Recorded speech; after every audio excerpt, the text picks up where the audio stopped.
तुम्हाला सर्वांना अक्षय तृतीयेच्या खूप साऱ्या शुभेच्छा. आणि मोनाजी, मी कलावती इकडं बसलेलो आहोत. मोनाजी करून तिथे गुळ बारीक मला, आणि मी इकडं पुरणामध्ये गुळ टाकते. डाळ खूप छान अशी लोण्यावणी शिजलेली आहे चुलीवर. आई गेलेली आहे संत संघाला. आज रविवारी इकडं माऊलींचा संत संघ असतो घराच्या पाठीमागं. तर म्हटली मी जरा संत संघाला जाऊन येते. म्हटलं जाऊन ये, तर मला जेवढं जमेल तेवढं मी काम करते. मग हे काढलेलं आहे आमटीला येळवणी. ही थोडीशी घट डाळ काढली इकडं. भात शिजवून ठेवलाय तिकडं.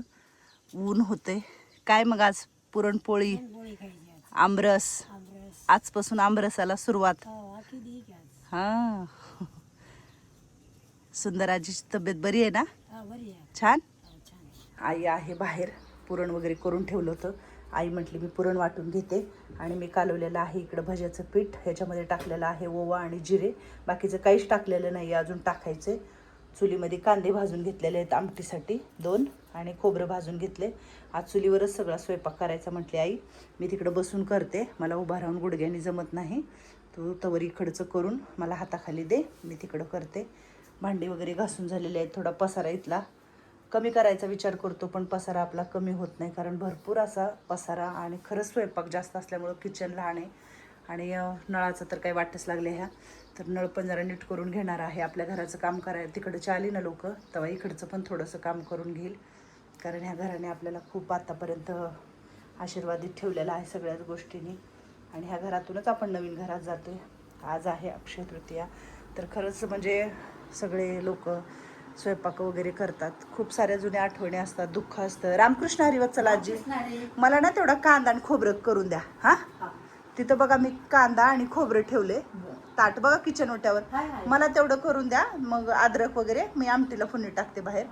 असं आजी लोकांना वगैरे घेते मी हाताखाली. आजच्या दिवशी वाईट पण वाटतं, जेवू घाला वगैरे सगळे म्हणतात. खरंच खूप दुःख आहे प्रत्येकाला जगामध्ये.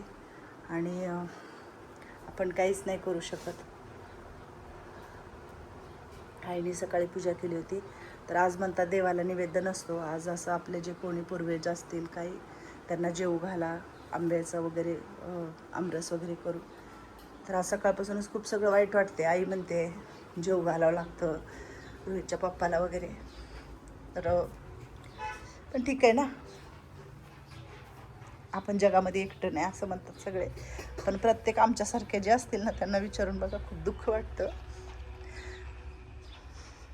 ठीक आहे, पण आईच्या समोर नाही ना आपण रडू शकत. आईला अजून दुःख वाटतं ना, म्हणून. रांगोळ्या वगैरे घातलेले आहेत तिने. आणि आज बघा खूप छान सोनचाफ्याला फुलं लागले तिकडं. मस्त वाहिले नाहीत अजून, स्वामींना व्हायच्यात. आईच्या लक्षातच नाही आज. आणि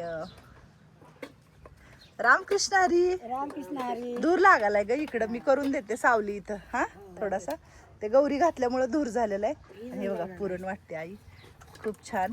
काय काय टाकलं होतं ग मगाशी आपण? विलायची अजून आणि गुळ, दुसरं काय, साखर टाकली थोडी. हां, आणि हे पण टाकतात ना मग, जायफळ, सुंठ, बडीशोप हो, ते पण टाकतात. टाकतात ना. उन्हात बसू नको ना तू, ऊन लागायला लागले. तर खूप छान शिजले आहे ना मग पुरण? होय, छान शिजले. छान शिजले. हे जुनं पुरण पात्र. बी जास्त झालाय. हा, भरपूर गोड होणार. असू दे, गोडच पोळ्या असाव्या. पोळी ही गोडच असावी बघ. पोळी कशाला म्हणले? लय गोड करतीस तू. मी किलोला किलो गुळ टाकलाय, राहू दे, गोडच छान लागतं खायला. हां, तुला पण संगाला गेल्यावर गुळ घातले. हां, तिचे छान झाले पुरण. छान झाले. छान झाला वास. आईच्या हातची आमटी, आईच्या हातच्या पोळ्या, आईच्या हातचा स्वयंपाक.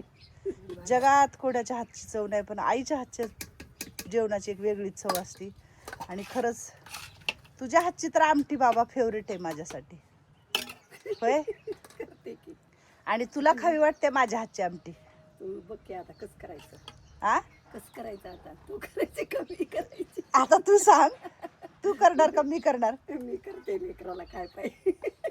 आणि मला असं वाटतं की तुला आवडते माझ्या हातची म्हणून मला करावं. तर तुम्ही सांगा सगळ्यांनी, आईने केली पाहिजे का ताईने केली पाहिजे?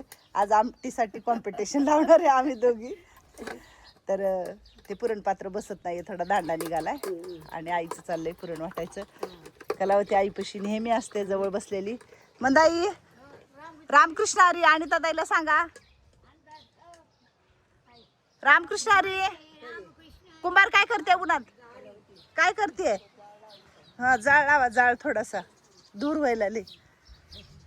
काय करते उन्हात बसून इकडे सावलीत?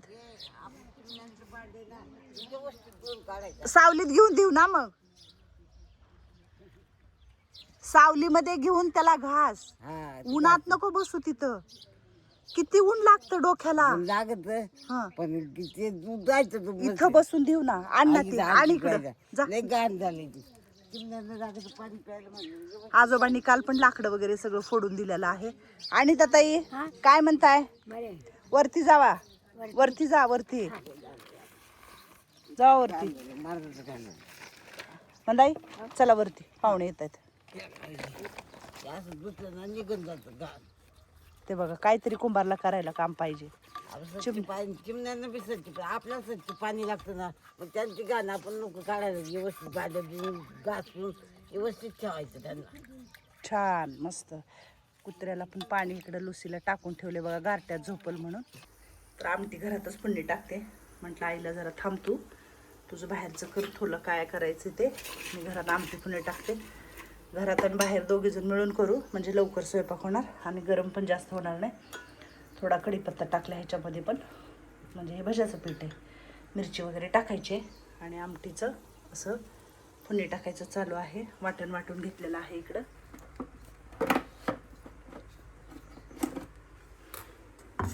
कोथिंबीर नव्हती, थोडीच कोथिंबीर होती, तेवढीच आपलं टाकलं ह्याच्यामध्ये. आणि ह्याच्यामध्ये वाटताना ह्याच्यामध्ये कांदा वगैरे नाही का आपण भाजला होता, सगळं टाकले बघा. हे एका हाताने काम करायचं म्हटलं नाही, असं होतं पडलं पोळीवर.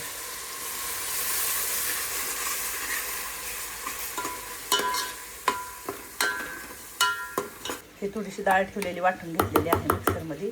हे येळवणी आहे आणि ह्याच्यामध्ये थोडंसं मी टाकले म्हणजे आपलं येळवणी काढलेलं पाणी डाळीतलं थोडंसं टाकून अजून शिजवून घ्यायचं.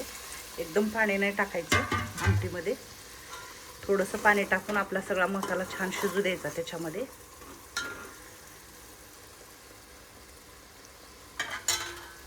मस्त असा वास येतोय. तर हे झालेली आहे आपली आमटी. कॅमेरा खाली ठेवून करावं लागलं हे सगळं. तर आपली आमटी झालेली आहे आणि मी काही लय नाही करणार, एक टायमाची करणार आहे. संध्याकाळी मग वेगळं अजून जेवण काही आहे आपलं. तर ही सकाळच्या पुरती आमटी करून झालेली आहे. आता टाकूया आपण वरून, आपल्या हाताने मीठ टाकायचं म्हणजे आपल्याला अंदाज कळतो मिठाचा. आधीच मीठ टाकलं तर अंदाज नाही कळत. कधीतरी भाजीमध्ये ठीक आहे, एखादं टमाटर वगैरे असेल तर मऊ होण्यासाठी थोडंसं, पण असं आमटीमध्ये नंतरच मीठ टाकायचं. आणि आमटीला थोडंसं मीठ कमी टाकायचं, वरून घेऊन खाता येतं. खरं तर वरून मीठ खाल्लेलं चांगलं नसतं, अजिबात खायला नाही पाहिजे. पण माझ्या भाज्या सगळ्या आळणी असतात, आम्हाला आळणी खायची सवय आहे. माझ्या आईला जरा खरट लागतं, तर मी तिला सांगते नेहमी की तू खरट नको खात जाऊ, खरट चांगलं नाही खाल्लेलं. गावाकडची सगळीच लोक आमचे ना खरट खातात, आम्ही आळणी खातो. तिघं मायलेकर म्हणजे आम्ही चौघही खायचो. रोहितचे पप्पा पण आळणीच भाजी असायची. येते का तरी मस्त.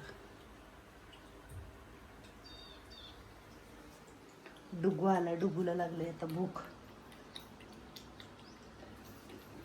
कसल्या मटक्या वाजवते.